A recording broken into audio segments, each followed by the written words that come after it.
Praise the Lord. இயேசு கிறிஸ்துவின் நாமத்தில் அன்பின் வாழ்த்துக்கள். நல்லா இருக்கீங்களா?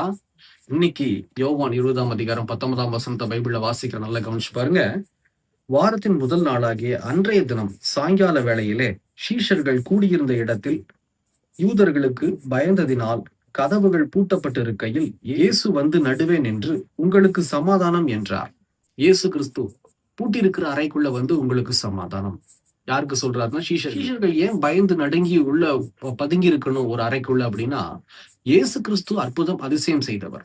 அவரையே சிலுவையில் அரைஞ்சிட்டாங்களே, ரத்தம் சொட்ட சொட்ட அடிச்சு துன்புறுத்தப்பட்டு சிலுவையில் அரைஞ்சிருக்கிறாங்களேன்னு சொல்லி அதை பார்த்ததுல இருந்து அத்தனை சீஷர்களுக்கும் தன்னுடைய எதிர்காலத்தை நினைச்சு பயம், நாளை தினத்தை குறிச்சு யோசனை பண்ணி அவ்வளவு பயம், நடுக்கம், மரண வேதனையோடு மரண பயத்தோடு கூட ஒரு அறைக்குள்ள பூட்டப்பட்டிருக்கிற அறைக்குள்ள இருக்கிறாங்க. தன்னுடைய குடும்பத்தோடு வாழ முடியல.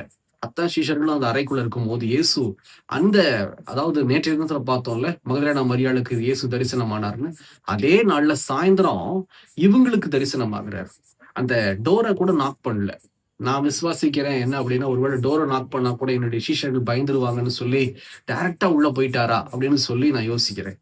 அப்ப உள்ள போனவர் இயேசு என்ன சொல்றாரு பாருங்க, உங்களுக்கு சமாதானம். இன்னைக்கு இந்த செய்தி கேட்கிறதான என் சகோதரனே, என் சகோதரியே, இன்னைக்கு இயேசு உயிர்த்தெழுந்துட்டார்.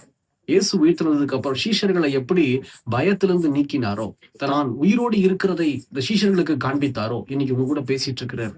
என் மகனே, என் மகளே, இதோ இன்னைக்கு உன்னுடைய எதிர்காலத்தை நினைச்சு நீ பயப்படுறியா? வியாபாரம் எப்படி ஆகுமோ, என்ன ஆகுமோன்னு சொல்லி பயப்படுறியா? வேலை எனக்கு கிடைக்கலையே, வேலை எனக்கு ஆசீர்வாதமா இல்லையேன்னு சொல்லி பயப்படுறீங்களா? இயேசு உங்க கூட தான் பேசி கொண்டு இருக்கிறார். நாளைய தினத்தை குறிச்சு பயப்படுகிற என் சகோதரனே, என் சகோதரியே, இயேசு உனக்காக உயிரோடு இருக்கிறார். நாளைய தினத்தை குறிச்சு பயந்து வியாதியின் படுக்கையில இருக்கிறீங்களா? இயேசு உங்களுக்காக பேசி கொண்டு இருக்கிறார். உங்களுக்கு சமாதானம். இயேசு கொடுக்கிற சமாதானம் ஒரு மெய்யான சமாதானம். அப்ப என்ன செய்யணும் இதுக்கு அப்படின்னா, செபிக்கணும். உளிர்தயத்தோடு, ஆண்டவரே, இந்த வார்த்தையை நான் கேட்டிருக்கிறேன், என்னை தொடுங்கப்பா, என் வியாதி பலவீனம் மாறட்டும், என் பயம் கலக்கம் குழப்பம் எல்லாம் என்னை விட்டு நீங்கட்டும், வியாபாரம் ஆசீர்வதிக்கப்படட்டும், வேலை ஆசீர்வாதமா மாற்றி கொடுங்கன்னு சொல்லி கேட்டு பாருங்க. கர்த்தர் உங்களை ஆசீர்வதிக்க விரும்புகிறார். உங்களுக்கு சமாதானத்தை கொடுக்க விரும்புகிறார். ஜெபிக்கலாமா? கண்களை மூடி. எங்களை நேசிக்கிற நல்ல ஆண்டவரே, இந்த வேலைக்காக ஸ்தோத்திரம். தகப்பனே, இந்த நாள்ல கேட்ட வார்த்தையின்படி பூட்டிருக்கிற அறைக்குள்ள சீஷர்களை பார்த்து உங்களுக்கு சமாதானம் சொல்லி அவங்க பயத்தை நீக்கினீரே.